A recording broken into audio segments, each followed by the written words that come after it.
Good morning.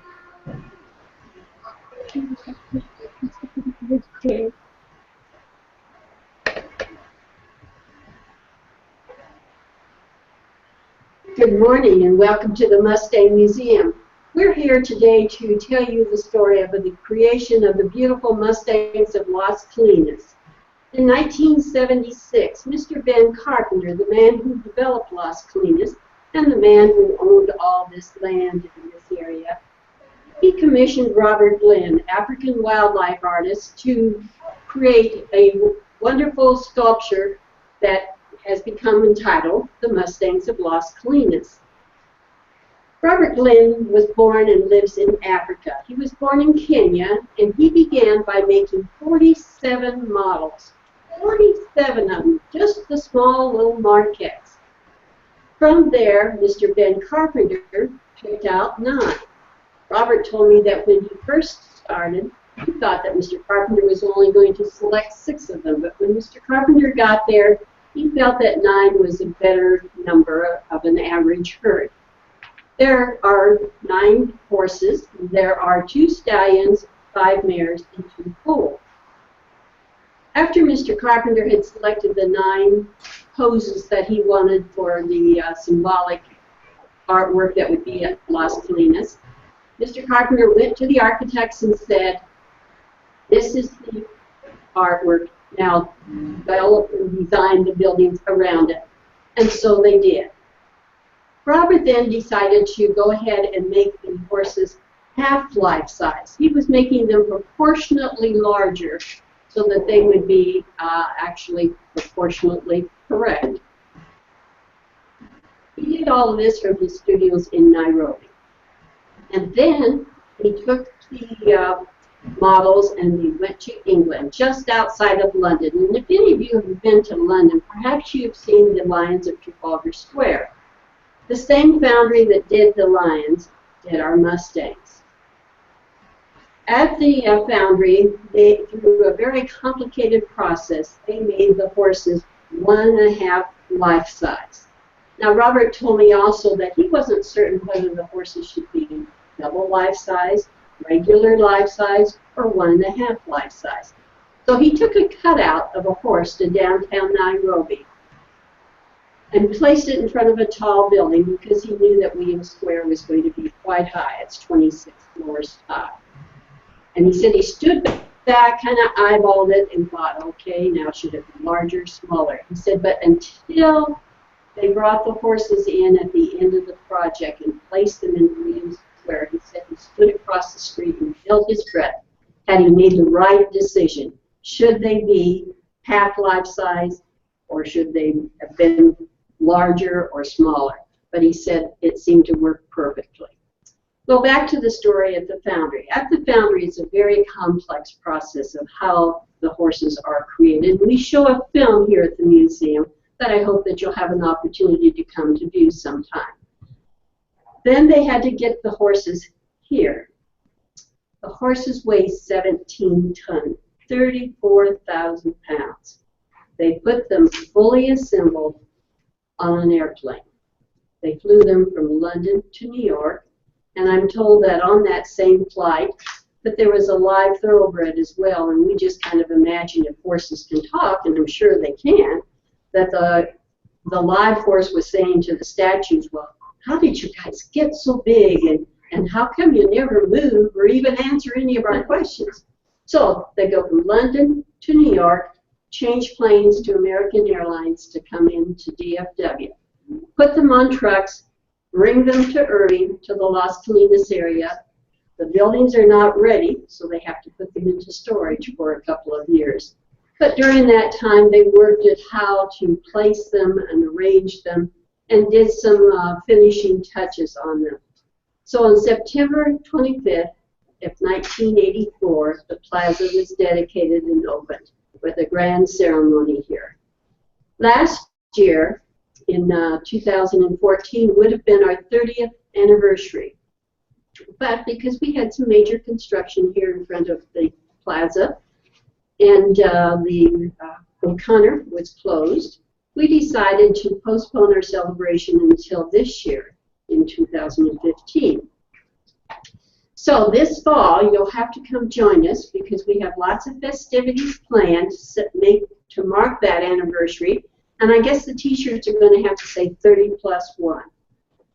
We hope that Robert Glenn, the artist from Africa, will be here. That he will. We have some activities planned that include a conversation with Robert Glenn, of which we hope predominantly the art students will come and join us and have a chance to get to know him better and to hear him tell the story himself, ask questions, and get better acquainted with Robert. And then we also know that there is going to be a concert on the plaza, and that will be an exciting time because a lot of people remember previous events out here on the plaza that it's a beautiful setting and such.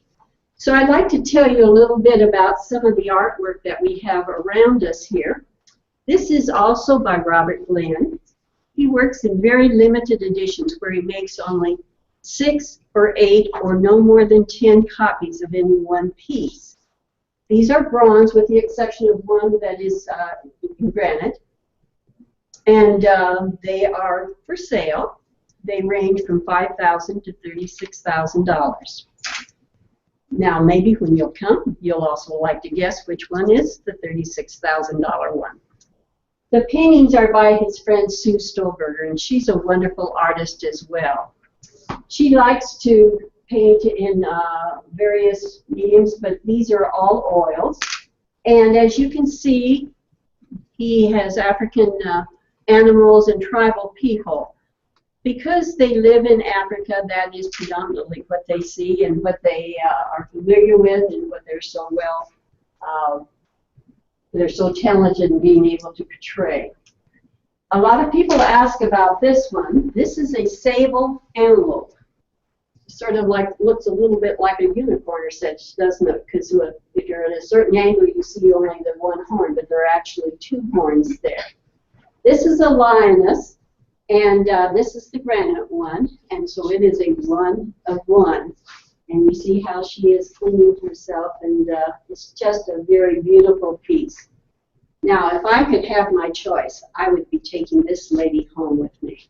This lady standing by the thatching grass is a lovely African woman. She foot across one foot, she on her hip with kind of a sassy pose, and beautiful earrings, and I just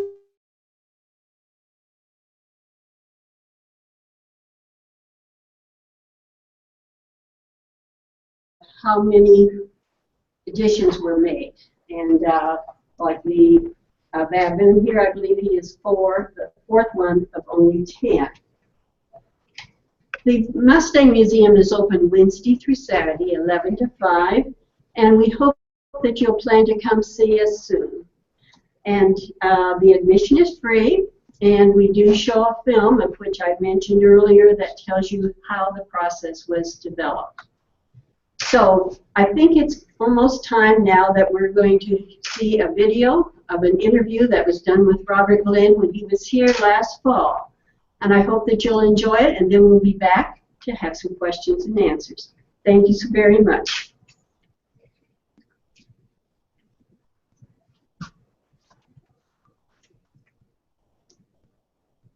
My name is Robert Glenn, G-L-E-N. Myself and my partner Sue live in the bush. We always have, studying animals from life, not using photographs. And that way we're getting the essence of the animal direct to you.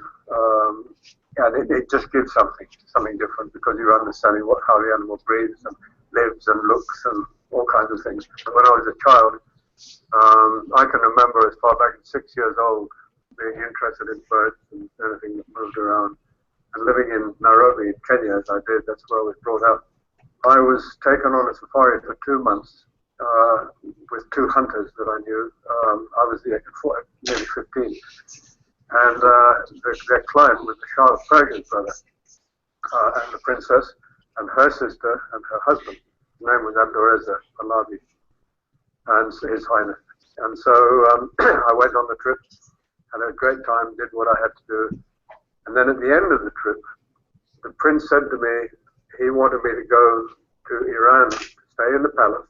It was before they were all deposed.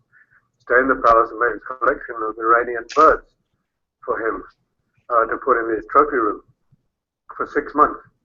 At the same time, I was accepted in Denver, in Colorado, for a 3-year apprenticeship with a very famous taxidermist and animal sculptor called Coleman Jonas. So my decision had to be go to Iran and stay in a palace with a prince, and then collect birds for 6 months, or do what I was really being pulled to, is my art in Denver, which is what I did. And then in 1969, I said, I'm going to go on with my artwork. I was making animals, carving animals in clay, and in resin, making them in resin and stuff like that. And then I decided in 69 to make something in bronze. And so I left everything else, and I just went full-time on that.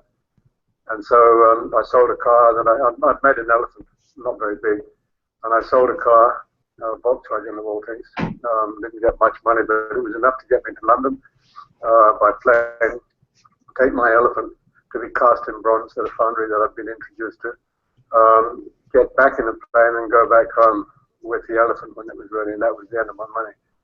And it just so happened that a lady was on safari with a friend of mine in Kenya, saw the unfinished model, and said she wanted the first one. I made 10 in addition. She wanted the first one. Well, it ended up that she was in London at the same time I arrived with the elephant, saw the elephant finished in clay, and then said to me, I think you might need this. I was terrified to ask for a deposit. So she just gave me a bit of paper, which was a check for the full amount, $3,000. Well, I nearly dropped the elephant, I couldn't. Anyway, so that was it, and that got me rolling.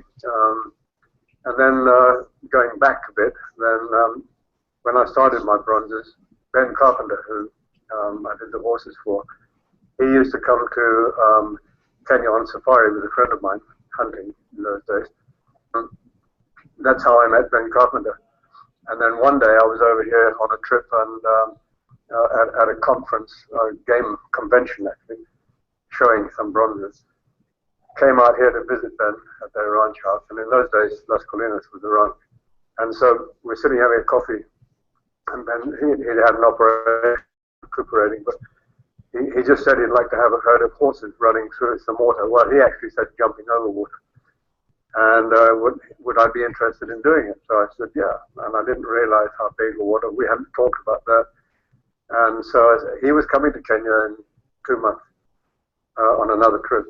So he said, you go home and do some drawing.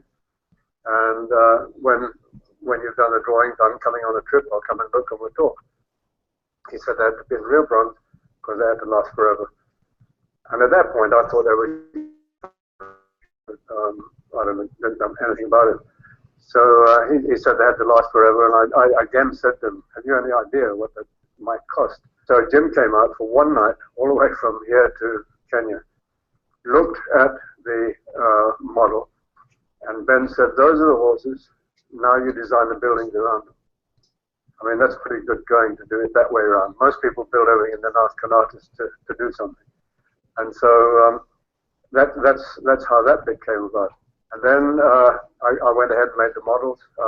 Next thing was half-life size models. And then I personally made the big models in England near the foundry in a studio.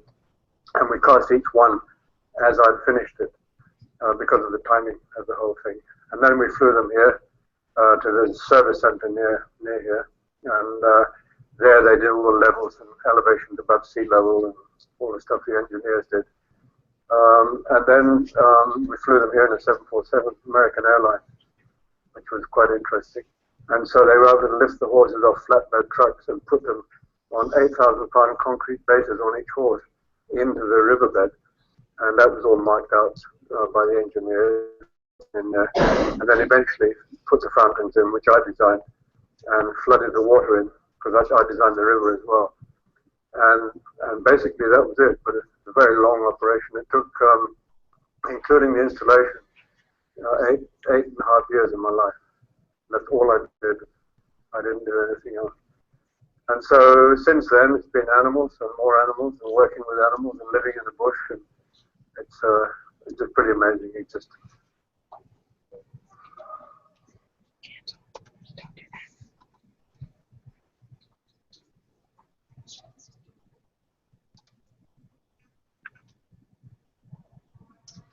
Isn't that just an amazing story? And he was a relatively young artist at the time and had not been doing sculpture for very long. And I just think it's amazing that he took on this challenge and it turned out so beautiful. Now it's time for some question and answers. And so we'll get that started.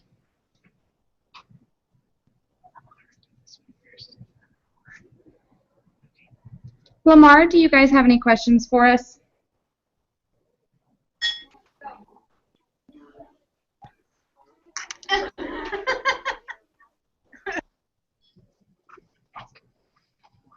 Lamar, if you have any questions, you can unmute your mic and ask.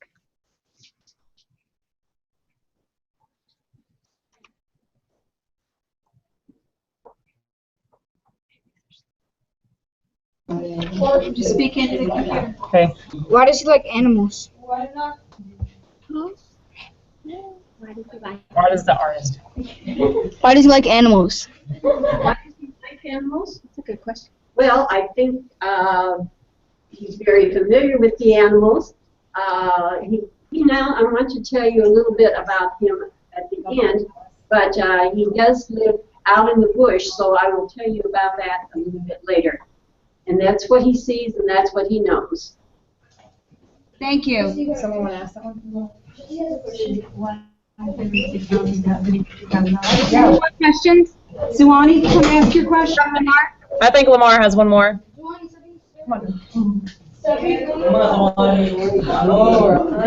They're waiting. Let's go. I didn't just ask.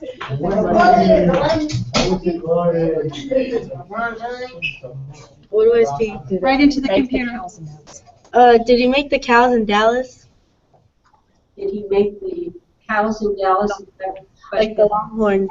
Are you talking about the big sculpture that's down in front of the convention center? That's a very good question, and there is some similarity, of course. They're approximately the same proportionate size. Those were done by Robert Summers, who is a Texas artist. And some of you may have seen the Tom Landry sculpture that was at Texas Stadium. That's now over at Cowboy Stadium. Robert Summers, the Texas artist who did the Longhorns downtown Dallas, did those as well. Thank you. Any more questions from Lamar? No, no, thank you. We have not been excused. You know how this works. Mark, do you guys have any questions?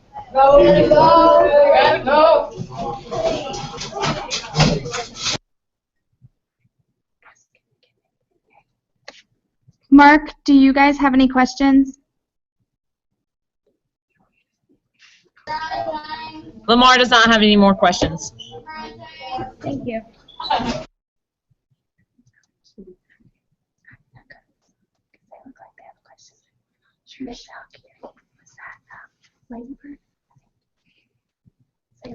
Ladybird, do you guys have any questions? Hi, yes, we have a question. Have you ever seen the sculptures in Las Colinas? Have the artist seen the sculptures in Las Colinas? Oh, yes, he has, and that is a great question. We're very privileged that he has had the opportunity to come just a few times. He was here last year for the 30th anniversary, even though we didn't have a big celebration. He was here for the 20th anniversary, and he also made the large double life-size sculpture of Ben Carpenter that's at Rochelle and Highway 114 by the Marble Cows. So he was here during that dedication as well. Great question. Any more from Ladybird? No, I think that's all for us. Thank you. Okay, thank you.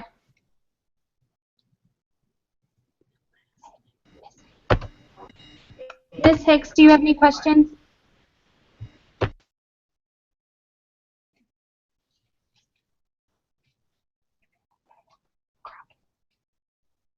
Crockett, do you have any questions?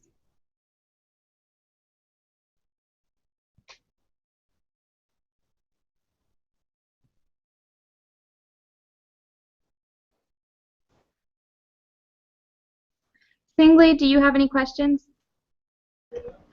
Our kids came late to the interview, so they kind of missed a lot of it. So it was good what we saw, but we don't have anything intelligent right now to ask. Thanks. You guys can ask any questions that you might have about what the interview was about. Well, I had a student that asked how difficult was it to create the pieces? It's a very complex process, and I'm just thankful there's a film to show you when you come, because it's done in multiple steps. For instance, when they did one tail of one of the horses, they did it in 34 pieces.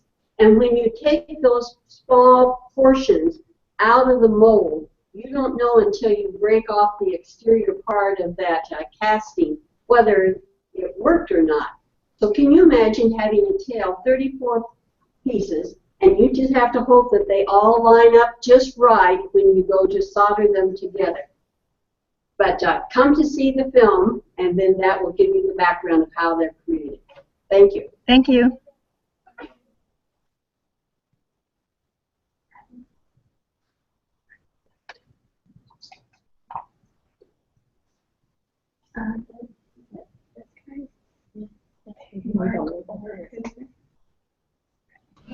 Excuse us, we have another question. Go ahead. Okay. Go ahead, ask. Who'd that be? How many years did it take to create the sculpture? How many years? Well, it's 8 years.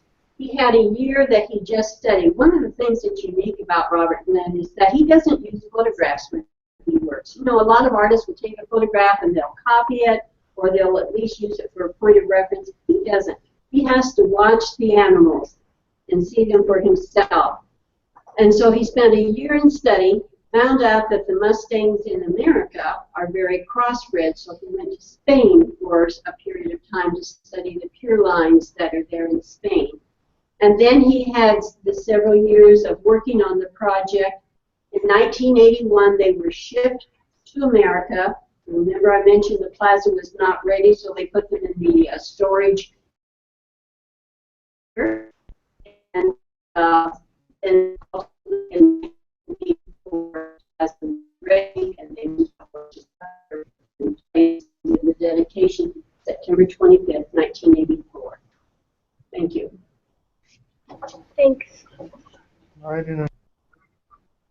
Okay, so that's all the time we have for Q&A. We will email you guys the video links that you can go back and watch it if you have any more questions.